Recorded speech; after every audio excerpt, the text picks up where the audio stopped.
My name is Tyler Bennett. I'm from Mattis Point. I'm 25 years old this month on the 26th.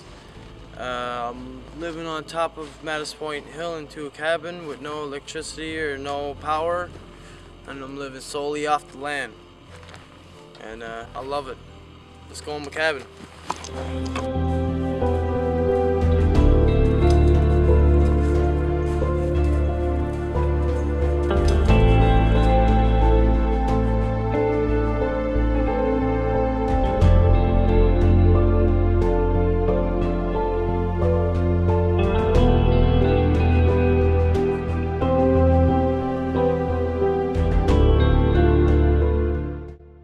What's your goal in life? My goal in life, well, before I was different. I wanted to travel around the world, but now since I got a little girl and I got on the pills and now I'm doing better and everything, my goal in life would probably be to do this place up a nice bit and just have somewhere that I can call my home, you know what I mean, and just be comfortable and just have all my toys, you know what I mean, a bike and stuff, and just get this place done up and get the water hooked up and everything, and that's pretty much it. Just a minor goal for now. I try not to think about too many big goals, but I take it one day at a time, you know what I mean? So it's pretty much one of my main goals, right? I got no big goals right now, but it's my main one, just to get this place fixed up right now. Did being there for your child have anything to do with overcoming drug addiction? Well, even when I was on the pills and I was just starting to get off of them, it helped me a lot, because every single day, even when I was on pills, I was up there to see my girl sick or buzzed or whatever. Even when I did do pills, I was never buzzed around her, but yeah, she helped a lot because I was always with her, and the more better I felt, she noticed it too, and right, so it helps me a lot. My little girl helped a lot for me coming over drug addiction and stuff, because it's with her every day, even when I was on it. So when I got better and I felt better, it was like I could do way more with her because I wasn't sick and this and that. So then it just brought us closer and it made us really, you know what I mean? I couldn't move without her. So lately I've been up to the cabin and storming and cutting wood that I've been away for a little bit, and she's still always asking for me, and I still always down there every day, but she helped me overcome it a lot. And she's my most motivation, the reason why I overcome doing what I'm doing. What was jail like? Jail was alright at first. When I first went to jail, I was in Steamville 2013, and I was in there for 7 months while I was waiting to get sentenced. And after the 7 months came up, my court date came up, I ended up getting 3.5 years with my time served. And I went to Steamville, and I was having the time of my life there. It wasn't even like jail. It was like a boys' home type thing. There was good food, and every now and then we get draws, and just you go to the bathroom. You weren't locked in your cell. It was pretty good. And then got in a whole bunch of trouble getting packages in, and got in just a bunch of trouble just being a hard case and just doing stupid shit. So I got maxed out and went to the pen, and then I got in a bunch of trouble there, and fuck man, went to the St. John's down in the fucking hole for God knows how many fucking weeks. And then I went to the shoot of that, or 2 times I got sent back. And then when I got sent back last time, I went to Halifax up to Spring Hill. And when I went to Halifax, it was alright experience first. It was a lot more freedom, and you get your TV, and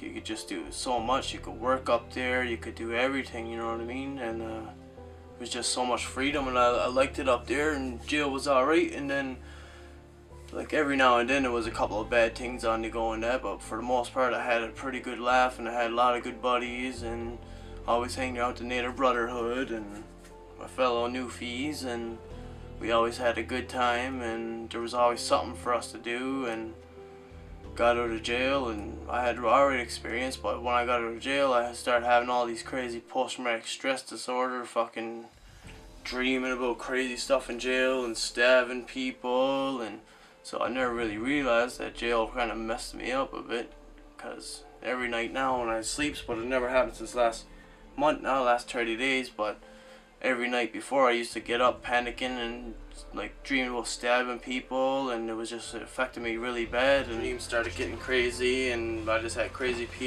PTSD for dreaming, and I never really realized that it affected me that bad until I got clean 5 months after I got out of jail.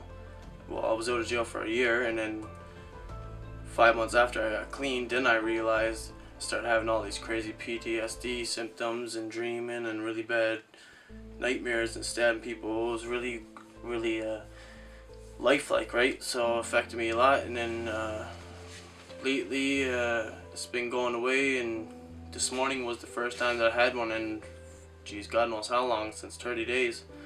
And yeah, that's pretty much it. So jail affected me, it messed me right up, but I didn't really realize it, but I'm getting better at it now that my life is moving forward.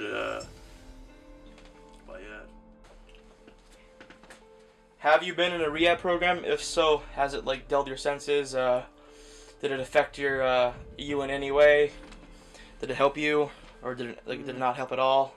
I never really did any addiction programs or anything like that since the last couple of years on pills. But when I first started messing around with oxy, sniffing them, and on marijuana, my grandmother and my mother got me help to go down to mental health and addictions in Steamville, and I used to see a girl down there, and she used to help me a lot, and it did help at the time because it's someone to talk to, and it shows you some videos and stuff like that just to help you and give you a little bit of idea and some information on stuff that you didn't know. So it did help me a bit at the time, but I never stuck through it, you know what I mean? Because at the time you're doing pills, doing this, doing that, so you don't stick with it, right? But it certainly do help, because I'm after chatting to a couple of people that told me that they got help from going to rehabs and stuff like that, and plus with being on the methadone program, so you're not sick, so it makes it a lot easier, right? But yeah, it helped a lot, like when I did go.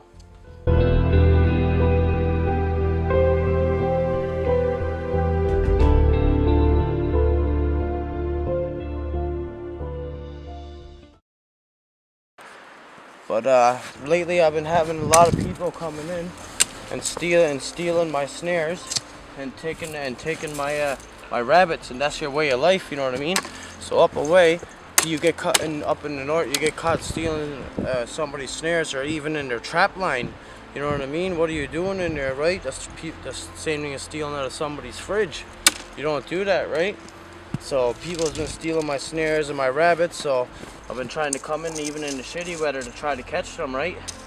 So it's fair game, you know what I mean? That's my livelihood.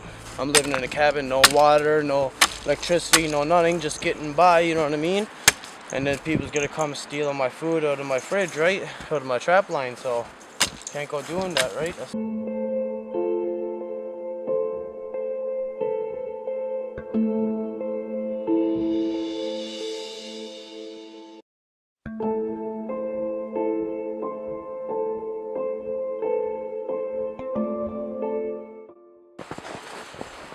I say we'll definitely have a couple more rabbits. Show me rabbits. Oh yeah. Yeah, show the camera. Yeah. It's a pretty good length rabbit though, you know what I mean? It's pretty No, good size. sure. You can get some Arctic hares, man, up in the country back here, man. That's, geez, like that there, man. I say about 2.5 feet tall, you know what I mean? This one's not too bad, but they can do some damage when they're in the snare, you know what I mean? You're trying to hold them on and they hooks you with their nails or their teeth, buddy. They can tear you open too. Yeah? Right? You got some sharp teeth there? Oh, buddy. Some pretty sharp teeth too. You can see his teeth there. Is that how he sounds though? That's exactly how he sounds, buddy. Yeah. Yep. So you usually break your neck, huh? I usually break their neck, but sometimes I just hold the snare. If they got it around their neck good, I'll just hold their back paws on a little bit and just twist their head a little bit and it just cracks, you know what I mean? But for the most part, they're usually dead. I only had to kill 3 this year so far, so. So back before people were going into your trails, Like how many rabbits do you usually get? Like in Starting a week? in the season, I was getting a few, every 2 weeks. I was probably getting probably 5 or 6. It wasn't very good, but lately I've been getting at least one a day. So In some days I've been getting 3 a day, and in the last couple of times that I came in, I never had nothing because one day they stole one rabbit, the other 2 days ago, and then yesterday when me and Trevor came in, they stole 2. So you know what I mean?